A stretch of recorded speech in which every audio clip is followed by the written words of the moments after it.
Hey there guys, what's going on? My name is Adrian. I'm a co-founder here at Agent Overdrive, and in this video I want to show you the exact step-by-step process that we followed to help one of our clients get a listing appointment with a lead who was looking to sell a 2018 V65 Princess Yacht, which usually goes on the market for over $2 million. And we also did that in under 4 days. So I'm really excited to show you how we did this. And before we get into it, I also want to let you know that this wasn't just a lead that came in. This was an actual listing appointment. So our client actually had a phone call with this lead. They spoke and they even planned to meet up. Now the rest is history from there. We pretty much helped with everything up to the close, up to the point of building their relationship. So that is technically what we count as a listing appointment, just pretty much a broker scheduling a visit for the boat and getting in contact with the leads, because many leads just ghost you, quite frankly, when they come in, right? So anyhow, without further ado, now something I want to also show you is that this strategy that we're using, that we leveraged, is something that pretty much little to nobody is using, and it works great, right? And it's kind of a shame that not that many people use it, but because of that matter, it's got little to no competition, right? So before I go over the strategy, I'm actually going to share with you the numbers so that you see that this is real and I'm not just making things up. But so yeah, from November 5th to the 9th of November, we actually got not one but 4 leads, and we managed to get them at an average of $24 cost per lead. Now, if you're looking at this ad specifically, you could say it's $14 cost per lead, which is pretty crazy, by the way, considering the fact that just one of these leads could turn into a listing that could be worth thousands of dollars in commissions for a client. So just keep that in mind as we go through this. Now, with the numbers on the screen, by the way, about these leads, one of them, like I said, was the actual, the guy who owned the Princess Yacht. Another one, there was a guy who owned the 355 Everglades center console. And then the other two weren't really qualified. One of them had an invalid number, and then the other one was selling a boat that our client didn't work with. But aside from that, let me actually get to showing you step by step everything that we did to pretty much get these results, right? So beginning all the way up to the campaign level, I'm actually going to show you right now, right? So very simply, we created a new Facebook campaign on the app. Actually, before with that, I'm not going to go through this on this video specifically. I'm pretty sure we're going to have a video showing that. But before you actually are able to get to this page, you have to create a Facebook account, a Facebook business manager, and then an actual ad account. So unless you get these 3 things done first, and also a business page, so that's the 4th thing. So you're gonna need a business account, a business manager, a Facebook page, and then an ads manager. And then right now what I'm inside is pretty much the ads manager over here. Now, like I said, I'm probably gonna have that in another video if you wanna follow alongside that. But getting into it, the first thing I did when I opened the ads manager is just created a new campaign. Very simple, buying type auction, campaign objective leads. We don't touch anything else. Now for the ad set, we're currently testing with just one ad set, which we found to be working. And sometimes, by the way, Facebook might give you these warnings that maybe your ads won't get leads. But quite frankly, Facebook wants to make money, so sometimes they'll give you these sort of tips that you could implement pretty much, which don't usually ends up resulting in anything. Sometimes they just want you to pay them more money to make more money, all right? But anyhow, getting back to the ad set level, we just made one ad set for now, and we specifically went for Facebook instant forms. Now, I hear a lot of people saying that lead quality suffers when you go for forms instead of funnels. But what we found is specifically for sellers, lead forms have actually yielded some pretty good lead quality.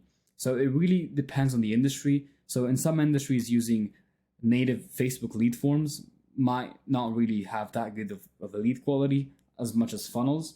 However, what we found over here is that especially people who don't have that much time to go through an entire funnel and fill out everything, they sometimes prefer to just have everything on Facebook rather than having to go from platform to platform and God knows what. But we found this, I'm not saying that funnels don't work. I'm just saying that for now we found instant forms to really be the simplest solution, you could say. Perhaps in the future things might change, and of course we want to try and do what's working. Anyway, moving down in the ad set, the performance goal, we're going to go for maximizing number of leads. You can also go for maximizing number of conversions. However, we found going for number of leads is ideal. Cost per result, don't touch any of this. Just leave that as it is. As for the budget, we found that starting off with, well, in our case, we're starting off with $20 a day just to test.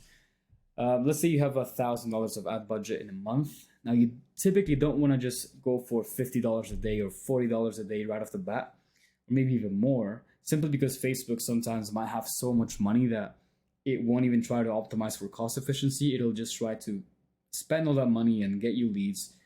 And while that is acceptable, that's, at the end of the day, we want lots of leads, high quality for lower cost, right? So basically, by setting the ad budget for something like $20 a day, this forces the Facebook algorithm to basically find ways to get you leads with that sort of, I wouldn't say too tight of a budget, but with a limited budget. Let's just leave it at that. Which, yeah, like I said, enhances cost, because you could definitely put in $1,000 off of day one and just tell Facebook to get you leads, and it probably will do. But the cost per lead itself is probably going to be a lot higher than you'd want it to be, and it's not going to be as scalable. But aside from that little side tangent right there, the daily budget would be starting at $20 a day. Now, schedule, don't touch any of this. Budgeting, scheduling, don't touch any of that either. Now, for the audiences, this is the part where you want to focus on.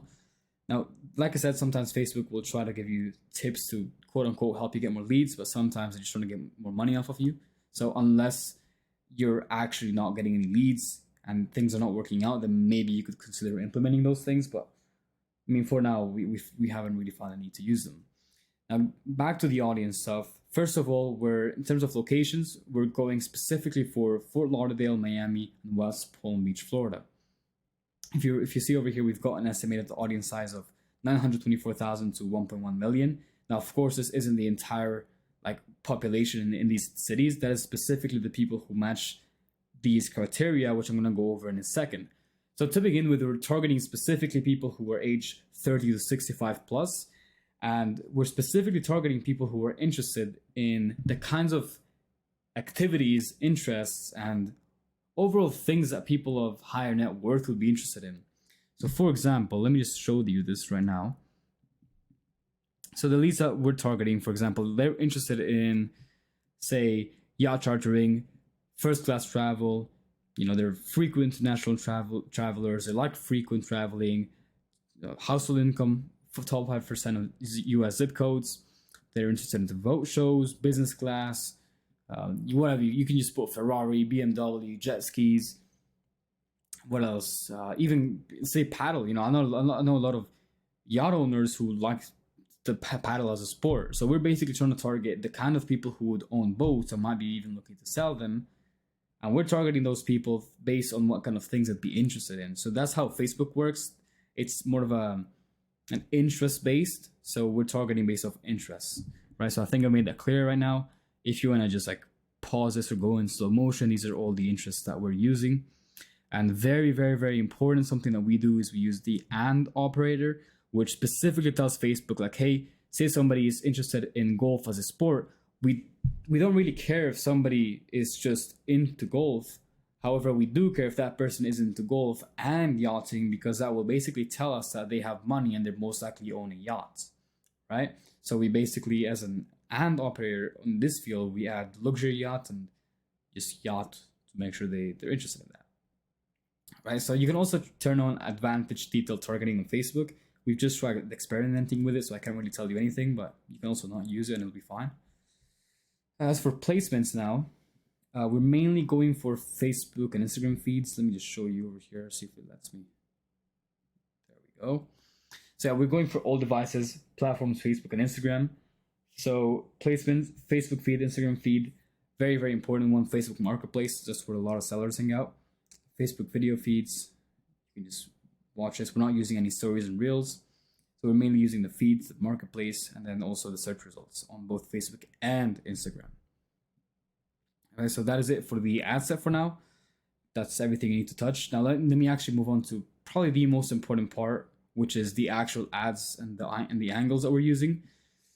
So to begin with, in this case, we actually experimented with 3 different lead magnets. So the first lead magnet was a free yacht appraisal. The second one was a free selling consultation. And usually the word consultation gets thrown around a lot. So what exactly do we mean by that? Basically, the client gives out all the information the seller needs to sell their boat and his entire plan.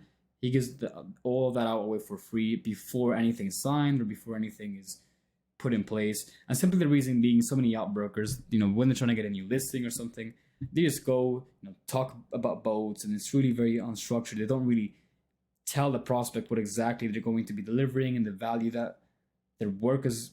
They don't clearly communicate the value that they bring, and sort of they don't have really a good structure to the sales process, you could say. So we basically have our client go and give them a marketing consultation that follows a specific structure. And then last but not least, we've also got a free oil and filter changes for the yacht's main engine and generators as a third lead magnet. All right, so these are the three things that we're testing. And if you don't know what a lead magnet is, just basically something that you give away for free just to pique people's interest and get their information. Just something that helps you stand out, you could say. It's more like a unique selling proposition, because quite frankly, most yacht brokers are the same, so you need something to stand out, right? And there's many ways to accomplish this, and one of them is a lead magnet. Now, I don't want to go too deep into this. This is a case study video, so we probably got multiple videos on that, so you can definitely check those out if you're interested in learning more. Anyhow, getting back onto the actual ads themselves. So we tested out these 3 different lead magnets. We tried also mix and matching them, and we tried different angles and concepts with both the images and the copy. And this is actually the ad that I'm on right now, the one that you're seeing, is actually the one that's produced the best results. We actually got the 4 leads came from this ad specifically. And that is why I like to emphasize the importance of constant testing and optimizing of ads and angles. If we had not tested this, we would have not gotten those leads. The market responds differently to different messages. Right, so for the copy, we use a very, very, very simple framework. Now, we probably have a full video on copywriting and our framework that we follow. So if you want more details on this, you can definitely follow that one. But just to not make this video even longer than it already is, basically what we do is we use a call out with a hook to call out our ICP, or our ideal customer profile. In this case, it's Florida yacht owners. We're asking them, are you looking to sell your yacht? This speaks to specifically Florida yacht owners who want to sell. Then we have the actual value, or the body, which is pretty self-explanatory. We showcase the value here. We speak about the lead magnet.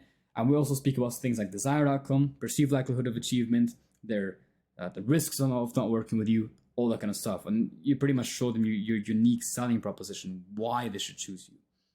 And then last but not least, there's a call to action. Very simple and self-explanatory. Click learn more. And yeah, that's pretty much the copy that we follow for this. You can just pause the video and read if you want to. And then for the image itself, now we found that the best images that work in this industry are those that don't have any sort of graphic design on them. So images of raw boats, listings, stuff like that usually work great. Now, the reason we went for sort of a graphically designed image in this case was because our client didn't really have any images of listings of his own. So we pretty much had to go and make this for him, which, don't get me wrong, it works, right? I'm not saying it doesn't work. But if you could put in images of like you with your clients' listings, testimonials, case studies, whatever, that would be even better. But as you can see, we use this image and it's been working pretty great so far, so absolutely no complaints about it. Now, if I scroll down over here, you'll see that the headline is also something that we've been testing out. And in this case, our headline is "Sell your yacht quickly for the highest price in Florida." And by the way, I'm just talking about the highest performing ad. I could just go over each one of them individually, and you can pause the video if you want to see the exact text. I probably will do that in a bit. Now, call to action, leave it, learn more, pretty much the one that works best. As for the forms, in this case, you want to connect the form that you're using to the ad. Now, the way to create the form, probably also we have a video on this, so you just go to all tools in the business suite, scroll down, instant forms. In this case, you just create the form, so you click on create a form and you go through all the steps. Now, you cannot edit a form that you created, so make sure that you don't have to make any changes after you officially confirm it. But anyway, this is actually what our form looks like for our client. In this case, this is what we say in the introductory paragraph. Then for the questions we ask them, when are they looking to sell? What is the make of the yacht, the model, the year, and what upgrades does it have? Simply because people like to brag about upgrades more than they like to talk about, let's say, like their condition, right? And even so, we used to ask about the condition of the boat, but typically most people like if somebody's selling, it's probably because their boat isn't in the best condition, right? So and people don't really want to admit this sometimes. Then last but not least, we also ask where is their boat docked. So pretty much like what city, what location. Now that is it for the questions. Then we ask them for their contact information. Afterwards, we have a privacy policy, and then we actually prompt them to book in a call, a 15-minute call with our client to basically claim their appraisal, the marketing consultation, or whatever the lead magnet was. So once they click on the link book now, they're basically going to be taken to our client's funnel. In this case, we're using something that's pretty simple in default. This is basically just a schedule page in which the lead can come in, select a time and day. And by the way, this calendar would typically be linked to the client's calendar. So if, let's say our client is busy at 8 a.m., this would not show. So basically the lead has the option to schedule in whatever time they want to speak with the broker. And, this pretty much solves the problem of you having to constantly follow up with the lead and try to get a response, because, sometimes leads might apply to something, but then they might never reply to you. And it's just good overall if you give them an option to reach out to you or to schedule something. It's a good option to have, right? I'm not saying everybody will. In the perfect world, people will fill out the form and schedule the call themselves, but sometimes it doesn't happen, right? We don't live in the perfect world. So what's most likely going to happen is once the lead fills out the form, like in this case, and they get taken to the website, sometimes they might not really end up scheduling anything themselves. Maybe they're busy, maybe they don't know how, or maybe they just don't want to bother. So what's going to happen over here is at least what we did is we had a professional team of appointment setters reach out to those leads as soon as possible, right? So let me actually go through the follow-up system right now real quick. So as you can see right here on the CRM itself, so we use a CRM, we have multiple automations that take place once a new lead comes in. And one of them is that once we get a new lead come into the pipeline, the first thing that happens is a message gets sent to us or whoever is doing the appointment setting or whoever is going to be doing the follow-up with the lead. And then pretty much the message says, okay, so a new lead has entered the pipeline for the name of the broker or the client. So the name of the lead is Andrew Huberman, for example. Here's the make, model, year of the boat, the location, so you can do a quick search. And then the thing that we're going to want to do, or the thing that we did for this client at least, is we reached out to that lead within the first 5 minutes of him opting in. I'm talking, the lead came in, 2 to 3 minutes later, we were in contact with him. Now, the reason this is so crucial is because speed to lead is key, right? If you don't reach out to a lead within the first 5 minutes, there's just no point. That's how crazy speed to lead is, because after 5 minutes, there's been studies that show that lead quality decreases by like 25x, right?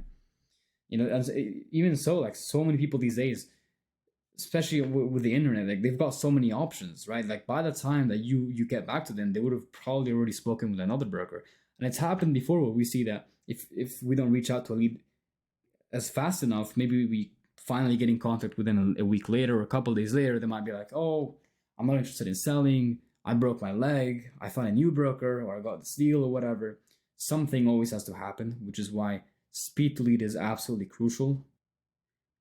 So in a nutshell, once that lead came in, we pretty much reach out to him within 2 to 3 minutes. And we also use the dialing software. We use Skype, very simple and straightforward. And then you might be wondering, like, what exactly do you do afterwards? The first step is just getting a response. So always when lead comes in, make sure to double dial. A lot of people just dial once and the call doesn't go through because it's an unknown number. But double dialing, if you do cold call, if you do outbound, you probably are familiar with what double dialing is. But if you dial once and somebody doesn't pick up, just hang up the phone and dial again. Always works. So that's what we did to get the initial response. And then what we actually said on the call, I'm actually going to show you the script that we follow for appointment setting, at least for now. So once the lead picked up the phone, we followed this script right here. Now this one is for minimal qualifications. So this is very flexible. You could add a lot more questions onto here if you wanted to, but this is what we personally use for this one. So you can just pause this and read through it, whatever. Now the questions themselves, let me briefly go over it. But the whole thing that we're trying to go for here is going from less invasive questions to more invasive questions. So, these questions are very easy to answer, very technical, logistical. And then we leave the true question till the end, which is what makes you want to sell it. Now, of course, we're asking these questions mainly to build rapport, but at the same time, we're trying to get some background on the lead. and we're trying to also sort of emotionally invest them into the call, right? So, for example, this guy who the guy who we called, when we asked him what exactly makes him want to sell his yacht, he said that apparently he was working with another broker, he wasn't liking it, and yeah, he's looking for new options. So when we asked why, when we tried digging deeper into and probing into the problem, he told us that apparently the boat hadn't been priced right. It's been listed for a really long time. His broker has not been doing much, so he was tired of it basically. And like I said, this you can add as many questions as you want here. You can really do an entire discovery if you want. So you can ask if they've got a spouse or something. You can ask if they've got a broker. You can ask more about the problem, the desired outcome, just whatever you want. But in this case, we just went for like minimal qualification because we knew this guy was already mostly qualified, and we just needed to build some rapport and to get him scheduled on a phone call with our client. So that's what we did over here. So after we had this phone call and we went through the script with him, what we did afterwards is we reached out to our client with all the data on the lead. We ended up scheduling a phone call between our client, so our yacht broker, and the lead itself, who had the Princess Yacht, the same day in the afternoon. So what happened is we reached out to our client through our communication system. We gave them all the details on the boat, all the details on the questions that they answered, and everything that they've got to do. And so what he did is our client went over, created the appraisal for the lead and also the marketing consultation, prepared for it, and then later that afternoon he called the lead, and the rest is history, right? So the reason I say the rest is history is because, like I said before, we can't really do anything like post the close, you could say, right? Like we basically help them, or we help you all the way up to the close, but then anything that has to do with the relationship building and you dealing with the client, like that's gonna be done by you, right? Like you're the broker, you're the face, you're the relationship builder. So we just try to help you with the relationship building process by getting you in contact with as many of these people as we possibly can, right? But yeah, that was pretty much everything that we did. That was quite a mouthful. Now, something else I forgot to say is we also iterated on a few of the ads. So hopefully, if I can show you right now. So we actually turned off 2 of these ads because we saw that they were not working. And that's also something else you want to keep in mind. You want to stop what's not working and then do more of what's working. And typically, as a general rule of thumb, you don't want to touch what's working unless it stops working or unless you find something that works better, right? So just a quick tip from me. Now, yeah, so that was pretty much the strategy in a nutshell. And last but not least, I do want to mention something, and is why I don't mind sharing this out, right? Because you could technically use all of this and run the ads yourself and get some leads if you wanted to, but there's something which I learned from somebody, which is called the give, then ask model.